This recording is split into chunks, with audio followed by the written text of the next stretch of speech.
Kurang lebih 3 bulan sudah virus corona hadir di Indonesia dan vaksin yang kita nantikan ini belum kunjung ditemukan.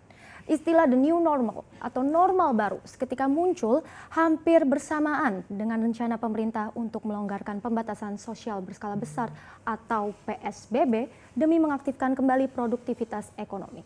Selengkapnya kami paparkan untuk Anda dalam Indonesia siap masuki era new normal. Perlu diketahui tak hanya kelonggaran PSBB saja yang sedang dikaji oleh pemerintah, sebelumnya pemerintah juga menyiapkan skenario khusus pemulihan ekonomi nasional pasca pandemi. Pada skenario awal yang diajukan oleh Kemenko Perekonomian terdapat 5 fase pemulihan. Kita akan bahas satu persatu poin utamanya.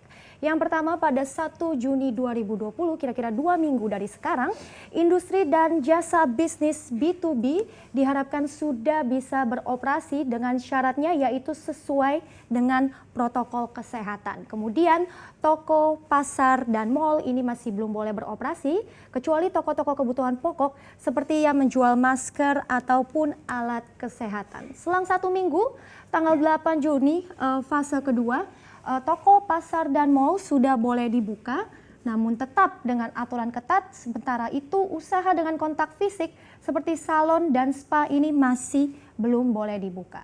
Kita masuk ke fase ketiga. Di pertengahan Juni akan terus dilakukan evaluasi untuk jenis-jenis usaha yang sudah kembali beroperasi tadi, tetapi ada penambahan yaitu kegiatan pendidikan sudah bisa kembali normal dengan sistem shift per jumlah kelasnya. Dan kemudian kita ke fase keempat, tepatnya masuk di awal Juli, terlihat beberapa kegiatan ekonomi ini hampir semuanya bisa dibuka. Seperti restoran, kafe, dan gym, dengan catatan juga sudah memenuhi protokol kebersihan. Lalu kemudian traveling dengan pembatasan juga kembali dibuka secara normal, tetapi ada pembatasan lagi yaitu jumlah penerbangannya. Dan kegiatan ibadah boleh dilakukan sesuai dengan jumlah yang dibatasi.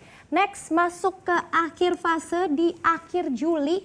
Di fase paling terakhir, seluruh kegiatan ekonomi dapat berjalan seperti biasa sesuai protokol. Dan yang perlu digarisbawahi, yang paling penting adalah seluruh skenario pemulihan ini bisa dilakukan jika nantinya hasil evaluasi secara bertahap ini sejalan dengan membaiknya kondisi wabah virus corona di Indonesia.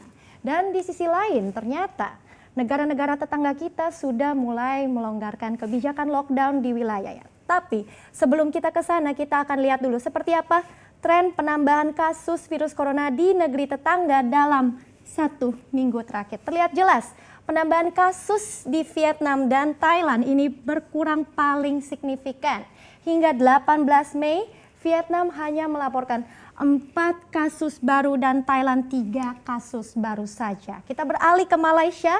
Malaysia juga rupanya mampu menekan angka penyebaran dengan jumlah penambahan kasus di sana kemarin berkurang hanya 37 kasus baru. Kemudian di Filipina, di mana negara ini yang sempat melaporkan lonjakan 500 kasus baru dalam 1 hari pada awal April, terbaru Filipina melaporkan pengurangan kasus sudah berada di angka 208 kasus baru. Dan yang terakhir, Singapura, laporan kasus terbaru masih di angka 451 kasus baru. Bagaimana dengan Indonesia? Dalam 1 minggu terakhir, Indonesia sendiri masih melaporkan penambahan sekitar 400 sampai 500 kasus baru per hari. Meski penambahan kasus pada pekan lalu, tepatnya di tanggal 10 sampai 11 Mei ini sempat menyentuh angka 200, tetapi perlu diingat pengurangan kasus itu hanya berlangsung 2 hari saja. Dan belum lagi apakah kondisi rapid test pada hari itu memadai? Jadi berarti sebenarnya kasus virus corona di Indonesia belum bisa dibilang benar-benar melandai. Dan pengurangan jumlah kasus baru virus corona di negeri tetangga tadi tentunya menjadi kabar baik. Bagaimana relaksasi kebijakan yang mulai dilakukan oleh pemerintah setempat? Pemerintah Malaysia sudah melonggarkan lockdown sejak awal bulan ini. Kemudian Singapura dengan kebijakannya sendiri yaitu bukan lockdown tetapi circuit breaker. Nah, circuit breaker ini akan selesai pada tanggal 1 Juni mendatang. Kemudian pemerintah Singapura juga rupanya mulai mengizinkan sebagian sektor bisnis kembali beroperasi karena ternyata perhitungan kasus infeksi masyarakat Singapura sudah mulai berkurang dan saat ini sebagian besar positif corona di Singapura ternyata berasal dari asrama pekerja asing yang ada di sana. Dan Thailand juga serupa kembali membuka penerbangan internasional bagi penumpang berstatus khusus, sementara Filipina tidak berbeda dengan negara-negara yang sudah saya sebutkan tadi. Jadi mayoritas kebijakan di negara-negara ini sudah mulai tidak seketat dulu.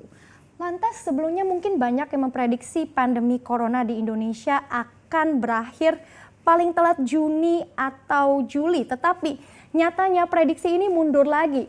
Salah satu riset yang dilakukan oleh Singapore University Technology and Design memprediksi wabah virus corona di Indonesia malah baru akan berakhir pada 7 Oktober 2020 atau sekitar 5 bulan lagi.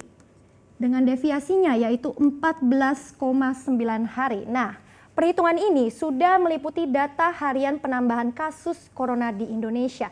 Dan tentunya ini hanya prediksi. Karena prediksi bisa saja berubah sewaktu-waktu tergantung perkembangan kondisi. Dengan demikian, adanya kurva penambahan kasus yang belum berkurang signifikan di Indonesia saat ini dan efektivitas PSBB yang masih diragukan, ini tentunya menjadi pertanyaan. Apakah tepat jika Indonesia berencana melakukan relaksasi PSBB untuk menyelamatkan ekonomi? Meskipun selama PSBB saja, kasus baru dan angka kematian akibat virus corona masih mengancam.